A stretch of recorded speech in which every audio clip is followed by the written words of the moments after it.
Welcome students. हम पढ़ रहे हैं कॉस्ट, जिसका मतलब होता है कास्ट ऑफ प्रोडक्शन।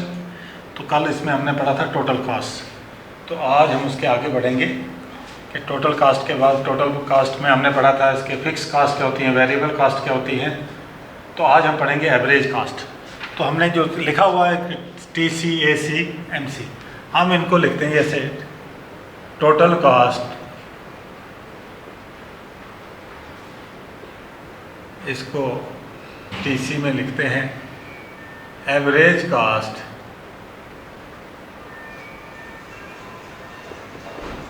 AC इसका शॉर्ट, इसी तरह से marginal cast,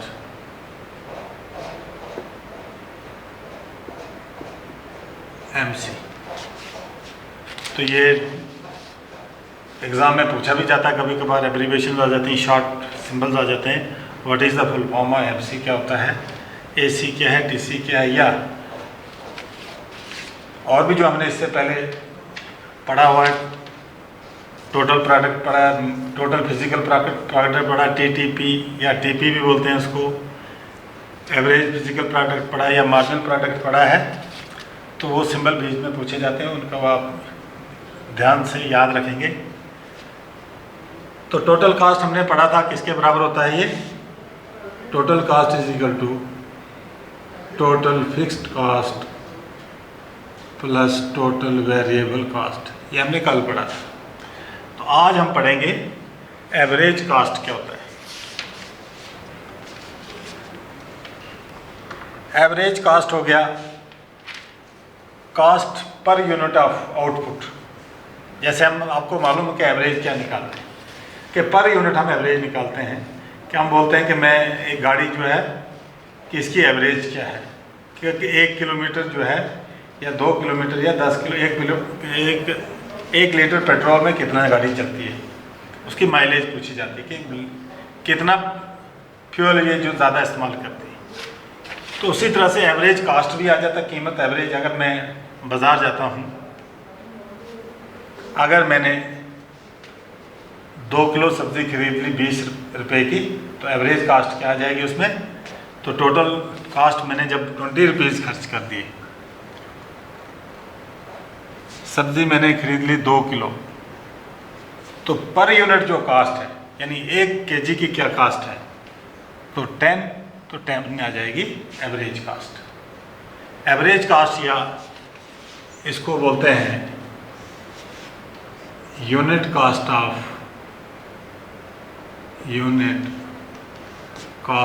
production, unit cost of production के 1 यूनिट प्रोड्यूस करने की क्या कीमत हमें देने पड़ती है, तो उसको बोलेंगे एवरेज कास्ट। एवरेज कास्ट के भी 2 कंपोनेंट्स हैं।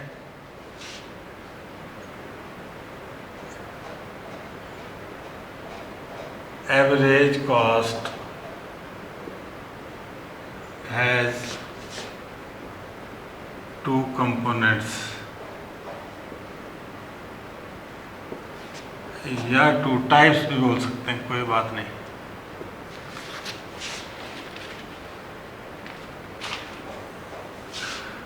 नंबर 1 आ गया एवरेज फिक्स्ड कास्ट,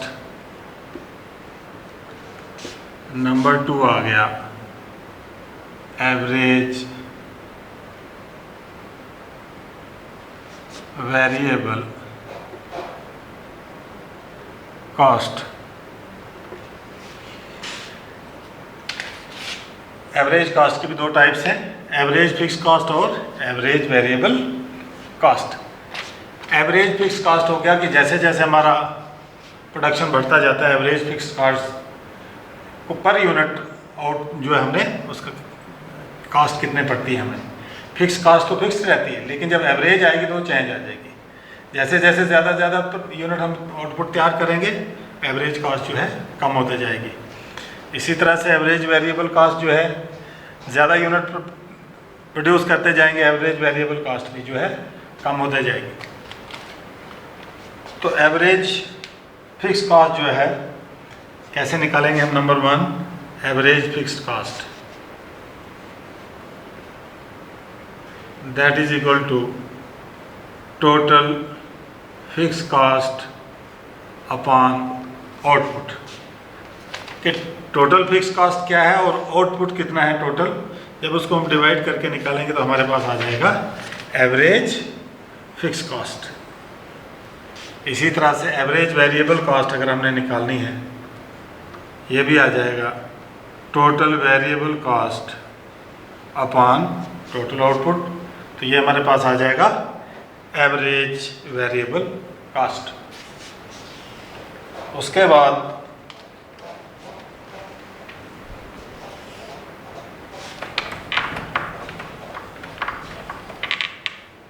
एक टेबल से इसको समझने की कोशिश भी करेंगे।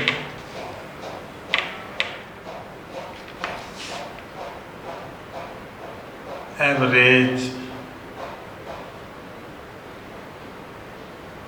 वेरिएबल कॉस्ट,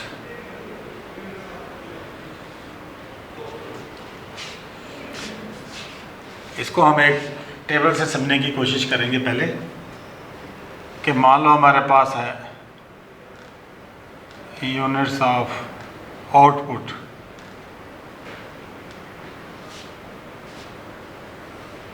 फिर आ जाएगा हमारे पास टोटल फिक्स्ड कास्ट, फिर आ जाएगा हमारे पास एवरेज फिक्स्ड कास्ट, फिर आ जाएगा हमारे पास टोटल वेरिएबल कास्ट, फिर आ जाएगा एवरेज वेरिएबल कास्ट, फिर 1 2 3 4 5 टोटल फिक्स्ड कास्ट हम मान लो 20 20 है फिक्स्ड कास्ट। उसके बाद एवरेज वेरिएबल कास्ट हम ले लेते हैं 20 36 48 56 70।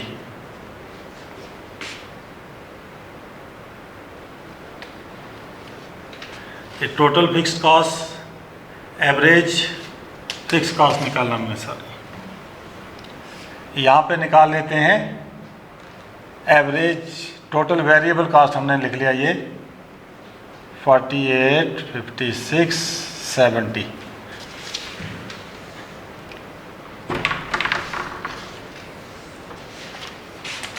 तो यूनिट ऑफ आउटपुट अगर 1 है तो टोटल फिक्स कास्ट है 20 और टोटल वेरिएबल कास्ट में हम मान लेते हैं 20 है। इसी तरह से unit of output 2 fix cost तो सेम रहेगी 20, टोटल वेरिएबल कास्ट चेंज होगी 36। 3 units of output fix cost same, total variable cost हो गई 48 यूनिट्स। इसी तरह से टोटल वेरिएबल कास्ट जो चेंज होते हुए 56 70। मेरा मकसद है कि आपको मैं बताऊं कि एवरेज यानी टोटल फिक्स कास्ट दी हुई हमारे पास, एवरेज फिक्स कास्ट कैसे निकालेंगे। तो एवरेज फिक्स कास्ट मैंने आपने कहा कास्ट पर यूनिट ऑफ आउटपुट, हर यूनिट के आउटपुट कितना है। जैसे ये 1 यूनिट पे 20, तो 20 डिवाइडेड बाई 1, तो एवरेज फिक्स कास्ट भी हमारी 20 आ जाएगी। इसी तरह से 20 डिवाइडेड बाई आउटपुट, यहाँ पर 2 यूनिट्स है, टोटल फिक्स कास्ट 20 बाई 2 तो 10 आ जाएगा। इसी तरह से 20 बाई 3 6.6, 20 बाई 4 5, 20 बाई 5 4। तो हमारे पास हमने देख लिया कि एवरेज फिक्स कास्ट जो है डाउन की तरफ चलते जाती घटती जाएगी, क्योंकि जैसे ज़्यादा से ज़्यादा यूनिट ऑफ आउटपुट हम प्रोड्यूस करेंगे तो एवरेज फिक्स कास्ट जो है कम होते जाएगी। अब इसी तरह से टोटल वेरिएबल कास्ट जो है ये दी हुई हमारे पास, एवरेज वेरिएबल कास्ट निकालनी हमने। 1 यूनिट पे टोटल वेरिएबल कास्ट जो है 20 है, तो 20 डिवाइडेड बाई 1 तो 20 रहेगी। 36 डिवाइडेड बाई 2 तो 18, 48 डिवाइडेड बाई 3 तो 16, 56 डिवाइडेड बाई 4 तो 14, 70 डिवाइडेड बाई 5 तो 40। Average variable cost. इस तरह से हम, यानी हमारे पास टोटल फिक्स कास्ट दी अगर होगी तो हम एवरेज फिक्स कास्ट निकाल सकते हैं, और टोटल वेरिएबल कास्ट दी होगी तो एवरेज वेरिएबल कास्ट निकाल सकते हैं। लेकिन अगर हमारे पास एवरेज फिक्स कास्ट दी है तो हम टोटल फिक्स कास्ट भी निकाल सकते हैं। मान लो हमारे पास ये वाली कास्ट दी हुई है, तो टोटल कास्ट निकालने के लिए एवरेज फिक्स कास्ट को आउटपुट से मल्टीप्लाई करेंगे। तो अब भी हम टोटल फिक्स्ड कास्ट अगर हमने निकालनी है तो हम निकालेंगे इसको average cost multiplied by output, तब भी हम टोटल फिक्स कास्ट निकाल सकते हैं अगर हमारे पास एवरेज कास्ट दी होगी। इसी तरह से अगर हमारे पास एवरेज वेरिएबल कास्ट दी हुई है तो हम टोटल वेरिएबल कास्ट निकाल सकते हैं। Average variable cost, average fixed cost, average variable cost multiplied by Q, तो टोटल वेरिएबल कास्ट हमारे पास आ जाएगी। तो इस तरह से हम एवरेज कास्ट निकालते हैं। उसके बाद आता है मार्जिनल कास्ट।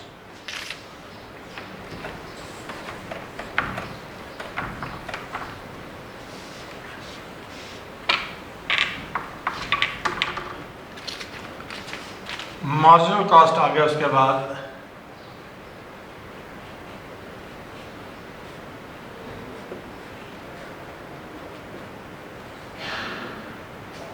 MC से इसको हम रिप्रेजेंट करेंगे मार्जिनल कास्ट।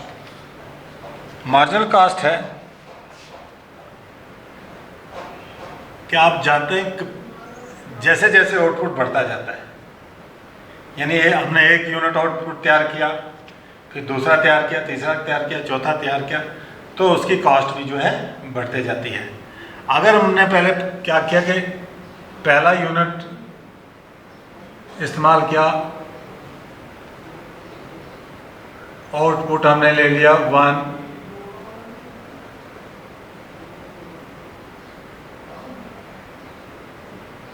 तो टोटल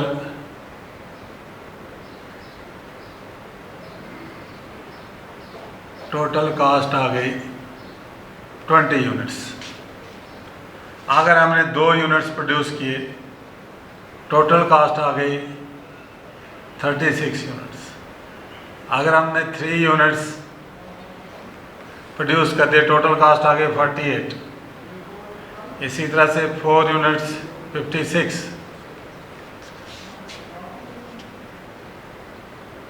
इस तरह से अगर हम जो प्रोडक्शन है वो बढ़ता जाता है, क्योंकि उसमें यूनिट ऑफ आउटपुट भी बढ़ते जाते हैं, तो टोटल कास्ट भी बढ़ते जाती है। लेकिन मार्जिनल कास्ट क्या होता है?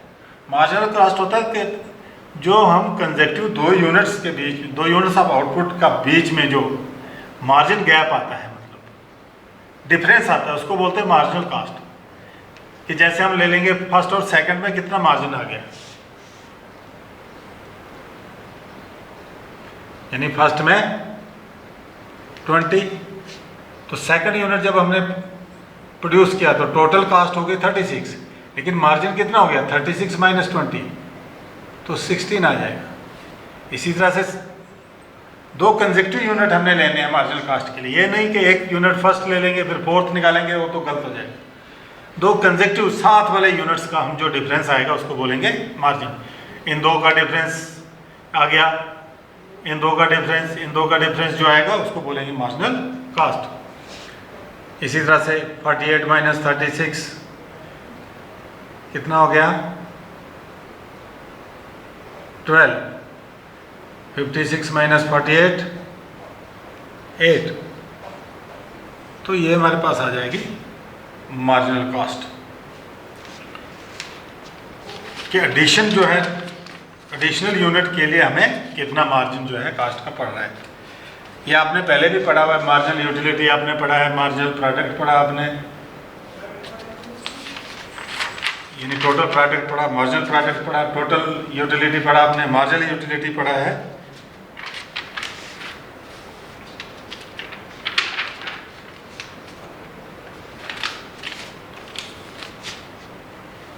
तो मार्जिन प्रोडक्ट और मार्जिनल यूटिलिटी के लिए जो हमने आपको बताया था कि कैसे निकालते हैं, वही सेम मेथड यहाँ पर भी लागू होता है। मार्जिनल कॉस्ट अगर आपने निकालनी है तो एक मेथड है, निकालेंगे total cost of n units minus total cost of n minus 1 unit से आप ये मेथड निकाल सकते हैं। n आपने ले लेना है, जो यूनिट्स ऑफ आउटपुट है 1 2 3 4। n अगर आपने 1 ले लिया तो 1 माइनस 1 0 हो जाएगा। 1 पे जो उसका आउटपुट है वही आप उधर लिखेंगे टोटल प्रोडक्ट में, मार्जिनल कॉस्ट में। अगर आपने यूनिट 4 लिया तो 4 माइनस 3, चौथे यूनिट और तीसरे यूनिट का जो डिफरेंस है वो मार्जिनल कास्ट आ जाएगा।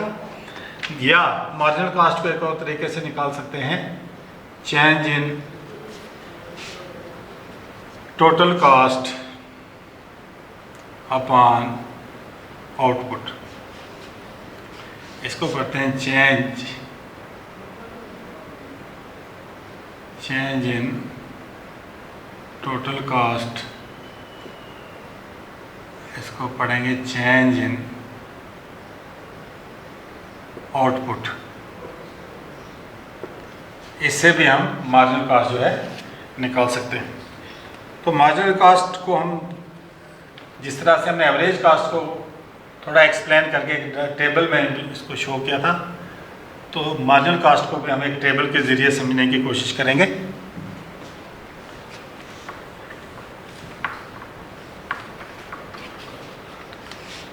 मान लो हमारे पास दिया हुआ है आउटपुट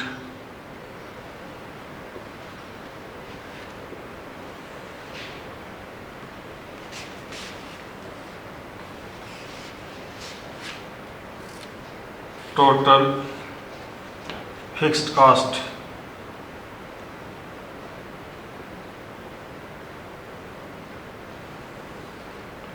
फिर आ जाएगा टोटल वेरिएबल कॉस्ट, फिर आ जाएगा टोटल कॉस्ट,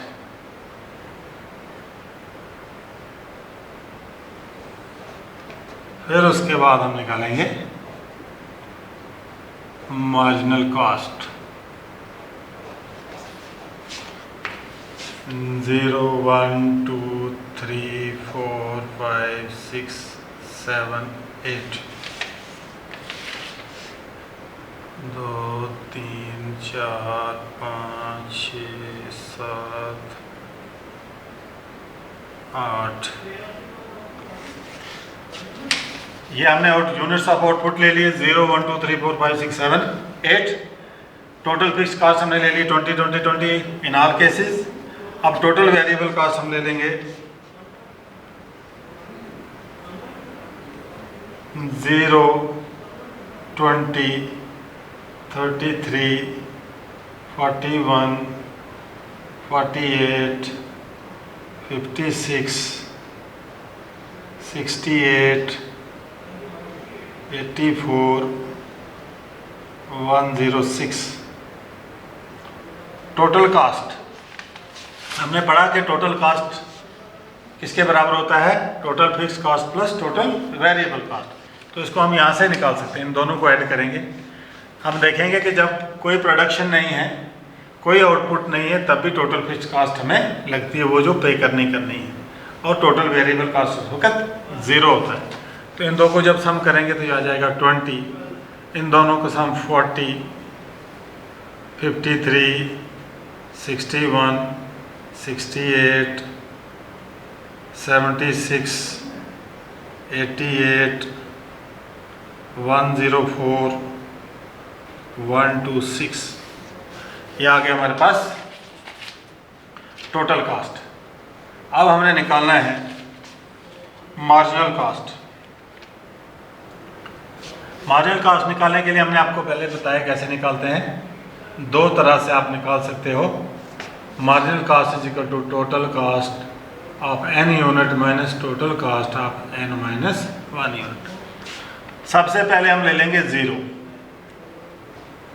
0 यूनिट जो है, यहाँ पर जब 0 होगा तो 0 यूनिट के पास हमारे पास टोटल कास्ट कितनी है 20, माइनस 0 0 करेंगे तो कुछ नहीं, यहाँ पर मार्जिनल कास्ट कुछ नहीं, 0 है तो मार्जिनल कास्ट कुछ नहीं पड़ेगी जब आउटपुट कुछ नहीं है। आउटपुट हमारे पास सादे लफ्ज़ों में मैं कहूँगा कि आउटपुट ज़ीरो है तो मार्जिनल कास्ट भी उसको कोई चीज़ नहीं होगी। जब आउटपुट ज़ीरो है उस वक्त सिर्फ टोटल फिक्स कास्ट ही अप्लाई होती है। इसी तरह से नेक्स्ट फर्स्ट यूनिट पे निकालेंगे अगर हम मार्जिनल कास्ट, अगर हम एन ले लेते हैं 1 पे कितना है total cost 40, total cost of N unit यानी एन हमने लिया 1 पे आ गया 40 units minus total cost of N हमने 1 लिया, टोटल कास्ट इसकी आ गई 40, एन माइनस 1 यूनिट लेना हमने, एन आ गया 1 माइनस 1 हो गया 0, तो 0 यूनिट का हमने आउटपुट लेना है, तो वो कितना आ गया हमारे पास 20, तो ये हमारे पास आ जाएगा 20। ये मैं इस फार्मूले को कैसे अप्लाई करना वो बता रहा हूँ। एक दूसरा जो सिंपल तरीका मैंने कहा आपको कि फर्स्ट आप वैसे लिखोगे अगर ज़ीरो आउटपुट नहीं है, उसके बाद आपने क्या करना है सेकंड में से फर्स्ट का डिफरेंस निकालना है, थर्ड में से सेकंड का डिफरेंस निकालेंगे तो आपकी मार्जिनल कास्ट आ जाएगी। तो 53 माइनस 40 करेंगे तो 13 आ जाएगा, 61 माइनस 53 करेंगे 8 आ जाएगा, 68 माइनस 7 आ जाएगा, 76 माइनस 68 करेंगे तो हमारे पास 8 आ जाएगा, 88 माइनस 76 करेंगे तो 12 आ जाएगा, 104 माइनस 16 आ जाएगा, 126 माइनस 104 तो हमारे पास ये आ जाएगा 22। तो ये हमारे पास आ गई मार्जिनल कास्ट।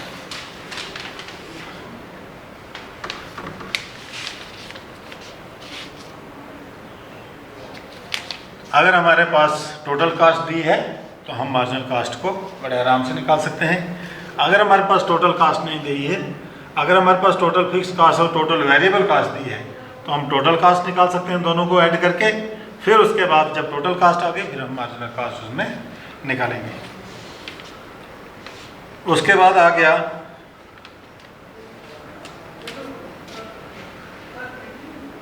एक बात तो क्लियर है, आपको पता है जैसे जैसे आउटपुट बढ़ता जाता है टोटल कास्ट भी वैसे वैसे बढ़ते जाती है।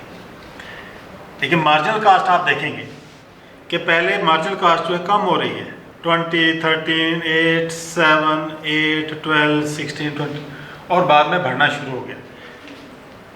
ये मार्जिनल कास्ट पहले कम हो रही है, ये आपने पढ़ा कि law of increasing return to the factor, कि शुरू में जब हम कोई प्रोडक्ट तैयार करते हैं उसका हमारे पास जो आउटपुट आता है जितना हम इनपुट लगाते हैं उससे ज़्यादा आता है, उसको बोलते हैं इंक्रीजिंग रिटर्न टू फैक्टर। उस वक्त कास्ट हमें कम पड़ती है, जब ज़्यादा हमें रिटर्न आ रहा है कास्ट कम पड़ती है, इसलिए मार्जिनल कास्ट कम हो रही है।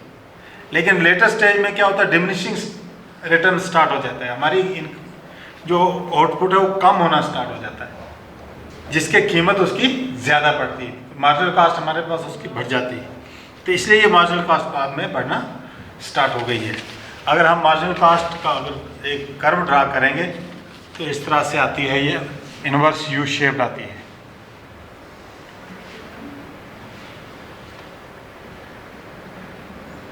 ऐसे ऐसे आएगी ये मार्जिनल कास्ट कर्व हमारी।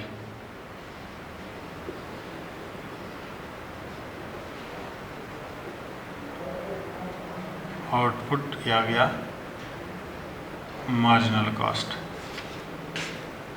अगर हम ग्राफ ड्रा करेंगे तो मार्जिनल कास्ट जो हमारी आती है it is inverse U shaped.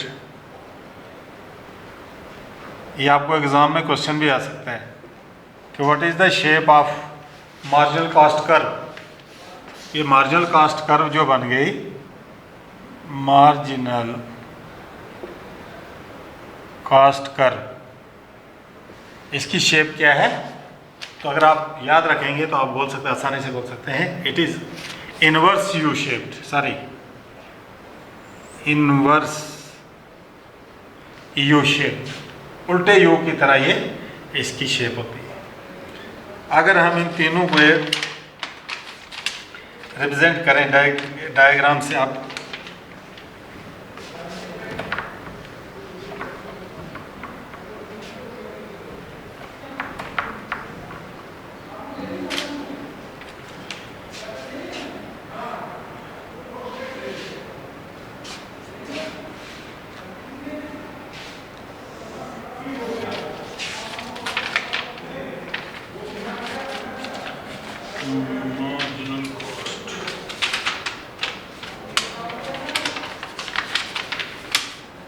अगर हम इन तीनों कर्व्स को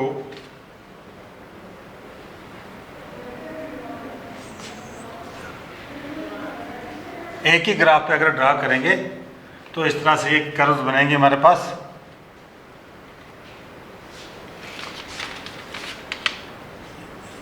एक्स एक्सिस और वाई एक्सिस ले लेंगे, यहाँ पर ले लेंगे आउटपुट,